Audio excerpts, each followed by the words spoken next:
Hi, welcome to Color to Circles. I'm Jeff, and in this video, I'll be reviewing the Factions and Monsters bundle set from Critical Role and Wizkids. This bundle set consists of 5 box sets and was originally released in June 2021 as Wave 1 of the Critical Role line of Wizkids pre-painted miniatures. In part 1 of this video, I'll review the 3 Factions of Wildemount box sets, and in part 2, I'll look at the 2 Monsters of Wildemount box sets. I play Dungeons & Dragons and make extensive use of my miniatures. My reviews are based on how well the figures enhance gameplay at my table, how often they are likely to be used, and how much do they add to the game when used. I use a 10-point scale with 0 to 2 points in each of 5 categories. Those categories are details in the sculpt, quality of the paint application, how well the pose of the figure helps tell its story, how versatile the figure is, and how much the figure inspires me to want to create story and gameplay with it. Most figures will get a 1 in each category, with exceptional traits getting a 2 and traits that miss the mark getting a 0. At my table, I generally treat the figures literally. What the player sees in the figure is what the character sees in the game. Of course, these are all my subjective opinions and yours may differ. If you like this content and want to see more, please like, subscribe, and share. With all of that said, here's the figure. We start with the Factions of Wildemount Clovis Concord and Menagerie Coast box set. This set consists of 8 figures and had an original MSRP of $49.99. Our first figure is the Hollow One.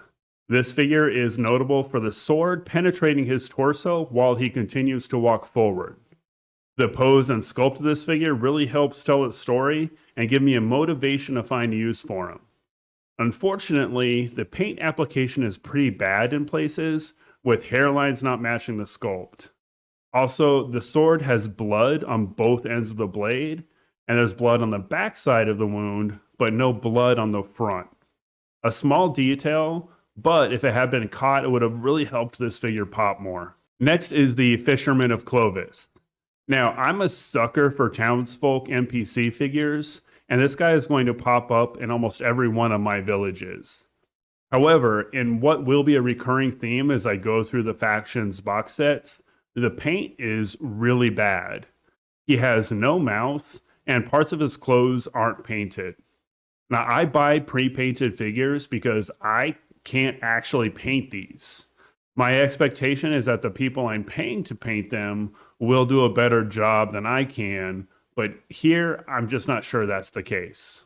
The third figure here is the Clovis Noble. This is a solid figure where the sculpt, paint, and pose work together to give this guy a real personality. Nothing spectacular about this figure, but one I can easily use in many settings. Moving along, we have Clovis Concord Gilezzo. The paint on this is so bad, I have a hard time looking at this figure. It's like one of those Magic Eye 3D image pictures where you can't tell what it is until your eyes lose focus. Is it a cat person, a fox person, a dog person? I honestly don't know. There is a cool design in the attire with the gold chest plate and the orange robes, but the execution of this figure is so bad, I don't think I'm ever going to take it off the shelf again. All right, next up we have the Shore Warden Soldier. The paint is also pretty bad here, but slightly better than Gilezzo. There's also something I like about the sculpt. Having a heavier, dark-skinned woman in a strong pose is pretty cool, and I can definitely see using her to bring more diversity to towns and cities that often seem homogeneous in fantasy settings.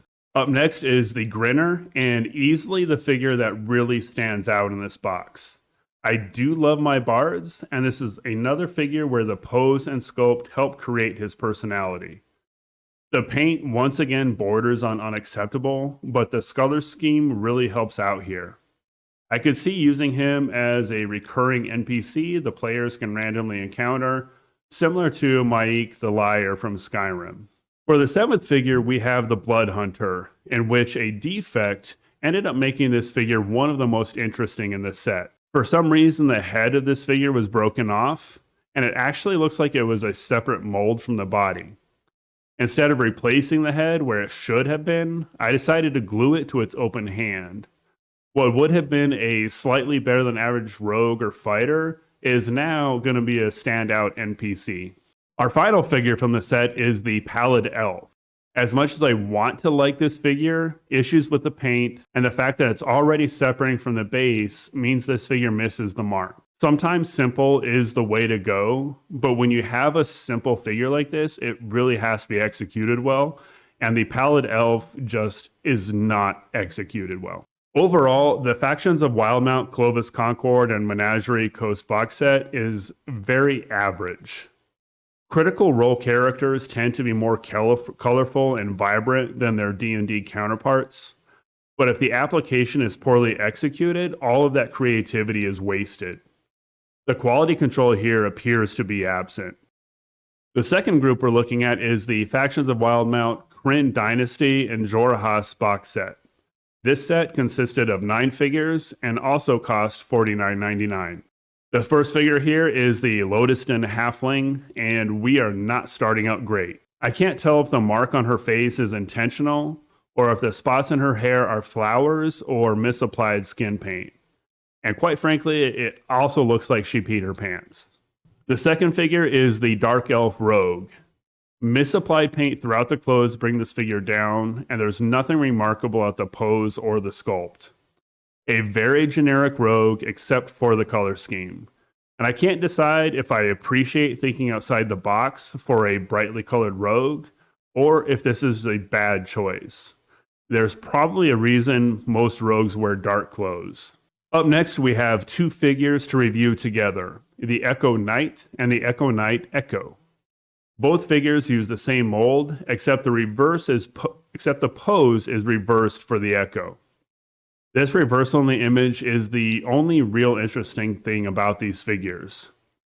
The original Knight has one of the worst face paints I've ever seen, as she looks like Ronald McDonald's little sister. I don't know why they gave her a red nose, but this figure is straight up ugly. I do like the ponytail flying out though. For the Echo, I'm torn. I generally hate unpainted figures in my pre-painted sets, but the dark plastic here really works. Also, it looks like the facial expression is different with this huge evil grin, but without the paint, it's kind of hard to tell. My biggest issue is the idea of making a dedicated Echo figure. If you're going to match it with the Echo Knight, it's a cool concept, but the Echo Knight itself is so bad, I would never use that figure. So we're left with matching the Echo to any other figure, in which case there are better options available with ghost or invisible figures. So the Echo is really just a ghost or a shadow figure, and again, there are much better options out there, so this figure will probably never leave the shelf again. From here, the figures really start to get better, beginning with the Traitor of Kryn. We finally have a figure competently painted, although there are still some issues. The sculpt and pose are solid. This is another figure that I will use often, but I won't ever create anything specific for him. We get our first above average figure with the Kryn Noble. Her pose and facial expression work well together, and her simple design lends her to be used often as a noble, a rogue, or a merchant. We have our 7th figure here, and for the first time, I am giving a figure a perfect 10. The Graviturgy Wizard is everything I want in a miniature. Lots of little details in the sculpt, particularly in the texture of the hair. The paint is well applied with clean lines throughout the clothes, on her book, and in her face. The pose is dynamic. She is versatile and be any kind of magic user as a PC or NPC. Form and function really come together to make me want to create a character for her. This figure is almost perfect. We have very little drop off in our 8th figure, the Chronergy Wizard. What's really great about this figure is it shows what can be done on a small based figure.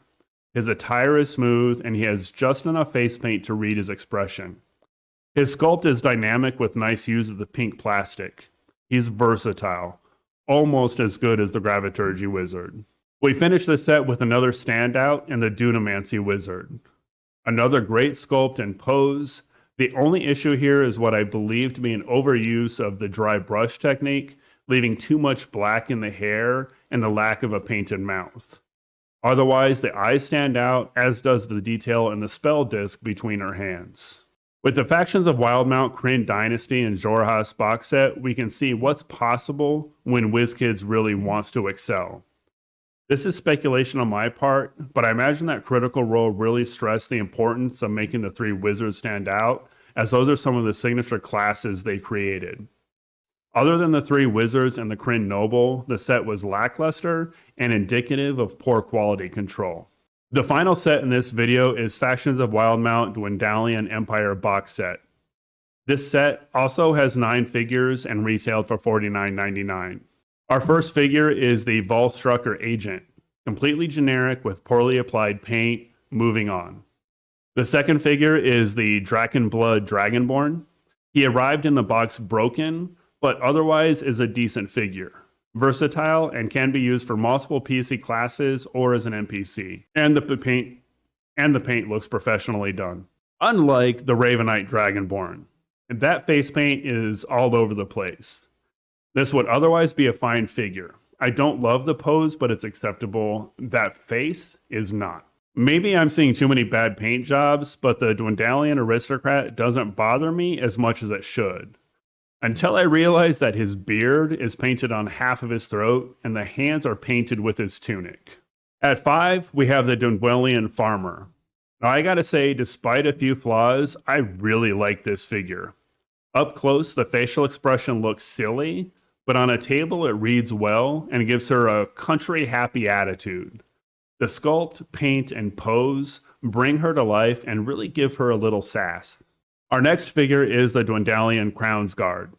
I love the color scheme on this figure and her versatility. Her pose says she means business. A really good guard or fighter figure. Our 7th figure is the Righteous Brand Soldier. This figure is so close to being good, but it just misses for me. The facial expression and pose seem off, as it makes the figure feel too passive. That might have been the intent, but for me, it reduces the figure's playability. In my world, the Hills of Pride Call Farmer and the Dwendalian Farmer are now married. He's returning home after a long day in the field, wiping the sweat from his brow, as she smiles lovingly at her husband. These 2 figures will absolutely appear in all of my campaigns going forward. I have a curated set of NPCs that I use over and over again, and these 2 just joined that group. The last figure has to overcome a ridiculous red nose, but he manages to do just that. Humat Soul is another well-designed figure that helps tell a story. I could easily come up with a dozen uses for this guy and why he has his book out. I think for players, they tend to focus on the figures that have really cool action and show off their class. And most game masters want that sweet monster figure. I want those too, but what I really value is the townsfolk. These are the figures that set my games apart. Monsters are grist for the encounter mill, but these townsfolk appear over and over again. Players build up bonds with these characters. They come to care about these characters. Character figures are what the players use. Monster figures are what they fight. The townsfolk figures are what the players end up fighting for.